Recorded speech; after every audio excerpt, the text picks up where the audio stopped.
Auburn podcast, your daily Auburn Tigers podcast, brought to you by Auburn Undercover, the Auburn 247 site, as well as ESPN 106.7. I apologize for the non-routine scheduling. I like to record them days in advance and have them go up at 4 a.m., but this weekend was crazy. We had a major software update at the radio station that I work for, and that put us back a little bit, and it's been crazy. And my wife's car got hit, so I had to handle that, and had to buy a new phone. So it's been crazy. So I apologize.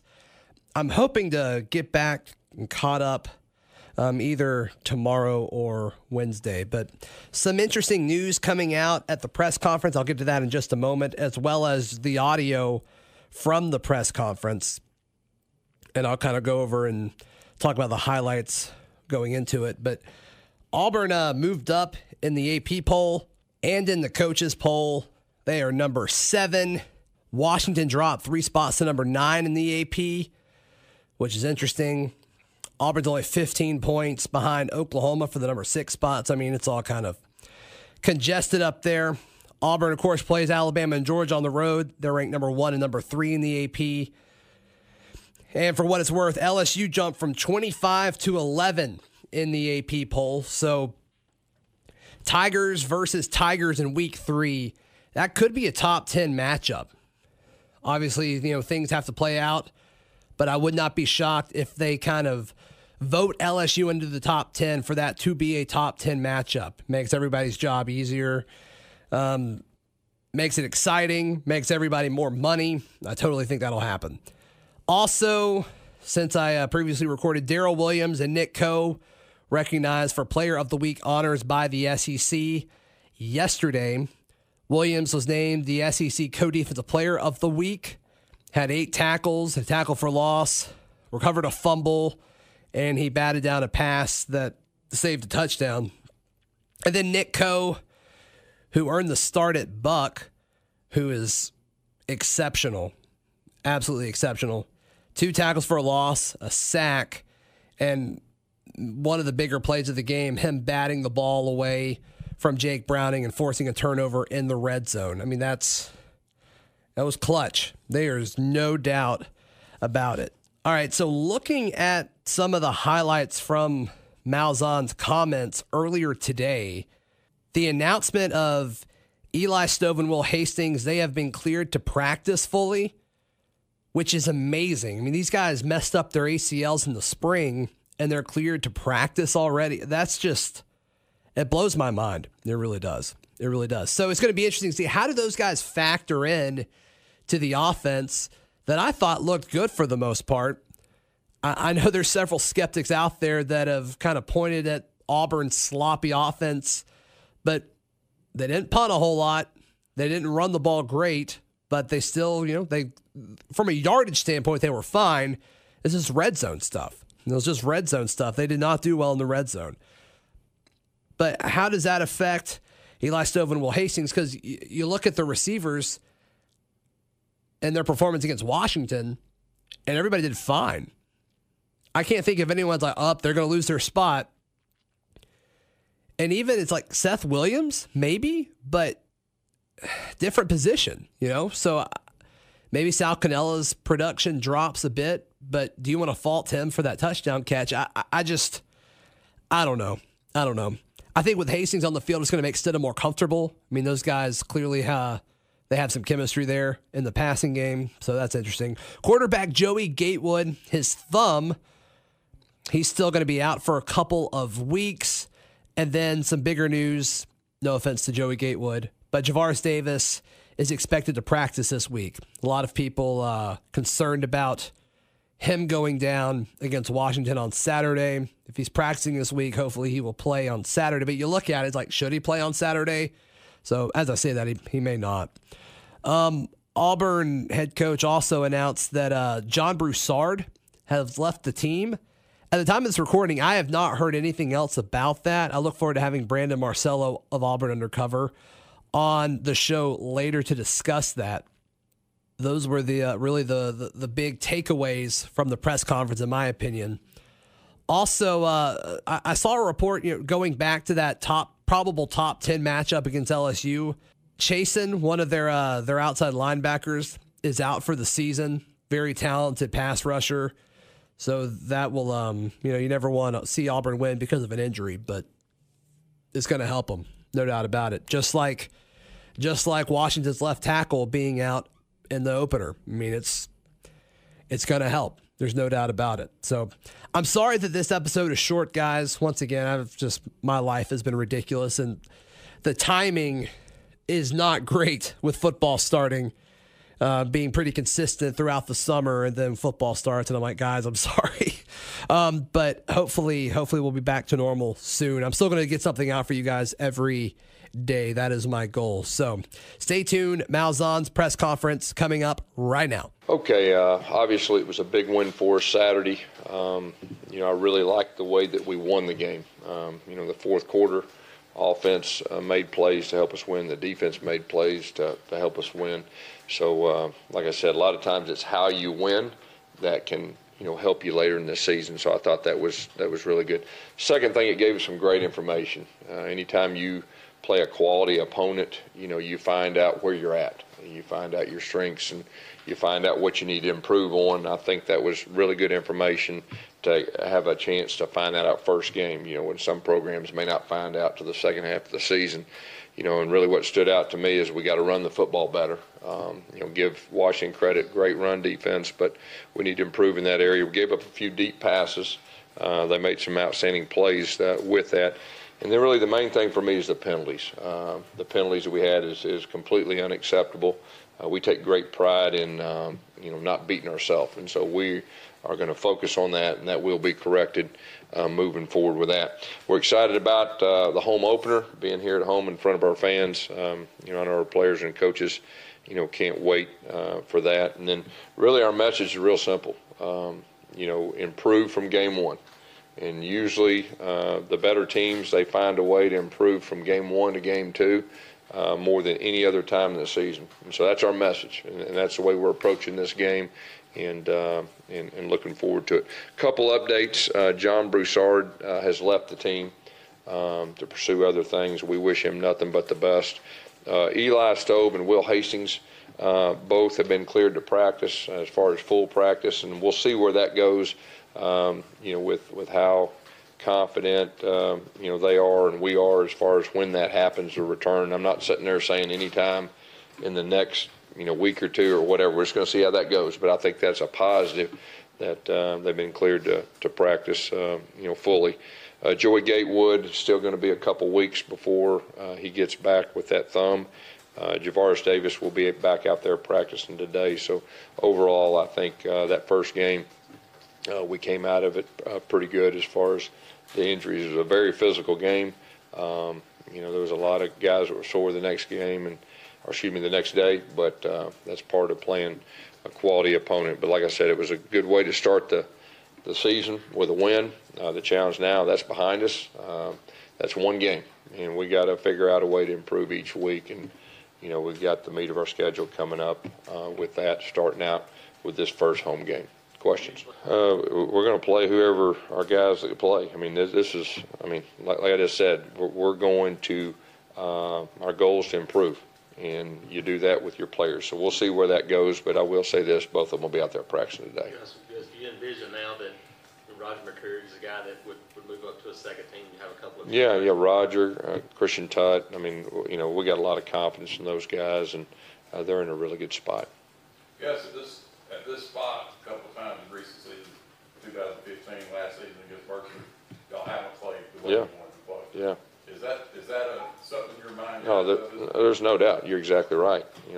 That's we don't take anything for granted, and the good teams that have a chance to win championships don't. And so this week is about us getting better.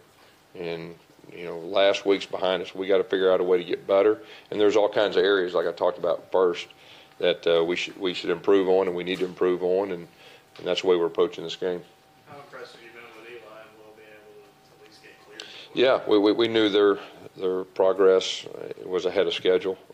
They've worked extremely hard to get to that point, and they've done 7-on-7s, and they've done some things like that already, and done it full speed. So now it's taking that next step, and being cleared to fully participate in practice, and we'll see where that goes. But until they're 100% for sure, and I'm 100% for sure, they won't be on the field. We'll see when that is, and I'll keep you updated. Like I said last time, there's a really good chance that both of them will be back this year. Just to be clear, does that mean full contact may be tackled? No, we're not going to get anybody tackled, in practice, but thudding and everything that goes with it, or bumping. Coach, obviously everything was put into preparing for Washington. How much do you know about Alabama State? Yeah, usually early opponents you work on in the summer, and you've got a good idea, and your off the field guys have all the information. And so once a game's over, you start gathering that information, and the position coaches, and we're treating this like any other game, and they're the next opponent on our schedule. Coach, you put a lot of work in the offseason on special teams. How do you think that paid off? Yeah, other than the penalties, I think it was pretty clean. We covered kicks better. Obviously, with Carlson kicking out of the end zone was huge, and we covered punts better, and that was two focus. And then the field goal protection was also the focus. And we had the returns, and it's unfortunate we had the two penalties on the big one. That's a game changer. We had the ball inside the 15-yard line or something like that, and having a chance to go up big in a game like that, and that was unacceptable. Now looking back at the film, how do you think your offensive line plays?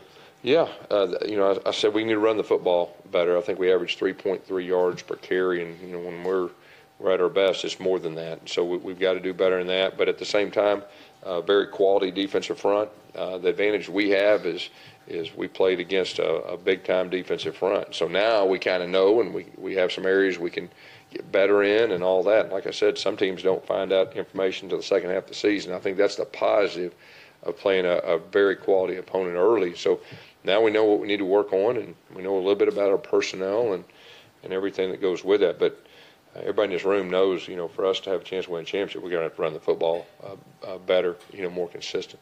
Do you anticipate any possible changes in that? I don't think right now, no. I think we just got to get better at what we do.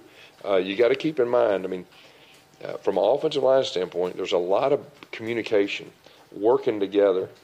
We had, 2 new starters, really 3 new starters that were trying to work together and all that, and they will improve. And so it's just a matter of, just everything that goes with it in each game. And, I expect that group to improve, from the first game to the second game. Besides the communication, working together, anything else you want to see better from the offensive line? No, it's just, it's not just, the offensive line, it's everything. Running backs, sometimes we have some young running backs in there, and usually the first time they get in the game, everything's sped up, and sometimes they don't slow down and read it right and all. It's kind of everything that goes with it. So it's not just offensive line, it's everything. We had some guys out there for the first time, and, their heart rate was up, and they were all excited, and, you got to slow down, and there's nothing like experience that, the second time you're out there, you can take a deep breath and actually relax. And, some of our young guys were really excited. You've been saying for years that Chandler is a guy that can be a weapon for you guys. Yeah. And you used to be. How about that? Yeah. No doubt. Is this the way it's going to be with him? It could be. I think that surprised everybody's. But, it kind of goes back to, the first game, your tendencies. Okay? You've got to use your tendencies against opponent, especially a quality opponent. So that was kind of one of the thinking that the offensive staff had, and felt like he had some opportunities, and, that he may have got lost, and he did a few times. It was a little strange. You played 15 guys for the first time, freshman, redshirt freshman. As a group, how did they perform? And this week, could we see some more freshmen? Yeah, I think you said, and we had some guys that touched the ball for the first time, and that was a stressful deal just from my standpoint against a really good opponent. And, that game goes down the end like we talked about, and one play can make a difference. But the thing that stood out to me about the young guys, they protect the football. And then the other guys that were in there, they did what we asked. And we have a very talented group of freshmen, and I think you'll see that number grow. And I think you'll see a lot of their playing time, get more and more as the season goes on if they keep progressing. Was it strange just for you to be on the sideline and not run one single jet sweep? First time you've been here. Yeah, each game is different, and you have a plan for different things, and certain defenses take certain things away. But yeah, that was fairly unusual. Were you on the horn when Kevin made his all-out blitz call there late? Is that something you listened to? Yeah. Oh yeah, I Were you listened kinda to it. like, all right, this is No, it was the right call. In that situation, it was just 4th and 15, and usually that you don't have to worry about screen or a slant or anything like that. And he just, that's his nature, and that's what our players expected. And going against our defense and offense in a situation like that, they've done that, and it's kind of what's expected. And Kevin did a super job. They're a very talented offense. I mean, they've got our quarterback. Very impressed with him and the running back. And a lot of times, you can look on film and you can tell somebody's really good. But when you get out there and you face them, that's when you really – and that team was good as advertised. That team was going to be tough to beat. I mean, they got a complete team, and that's why I was proud of our group, that we found a way to win, and we knew it'd be close. And at the end, we didn't win any close games last year. And we did this year, and we can take that moving forward the next time we're in that situation. And I really was proud of the way our guys responded. The offense was down; they had to drive and went and scored a touchdown. Then the defense had to hold them that last drive, and they did. So that was really the biggest positives I took away, from the game. Guys, what about the punter? Mm-hmm. You We think both of them are still in the mix, but we were pleased, with both of them, and it's still good competition. I think it's good that we got two guys we feel good about. And Aaron, that was his first time to play American football, and I thought he did a good job with his placement, with his get off and the mechanics and everything that goes with it. You want to get Asa Martin more involved this week? I know you guys were talking about how you wanted to see him possibly opener, but that didn't happen. Yeah, each game's different how it unfolds, but he's a guy that definitely will be in the mix more and more throughout the season as long as he keeps progressing in practice. And so, that definitely he has a chance to play. So what do you see out of Cam Martin in his first really? Yeah, Cam Martin, what you have is a veteran.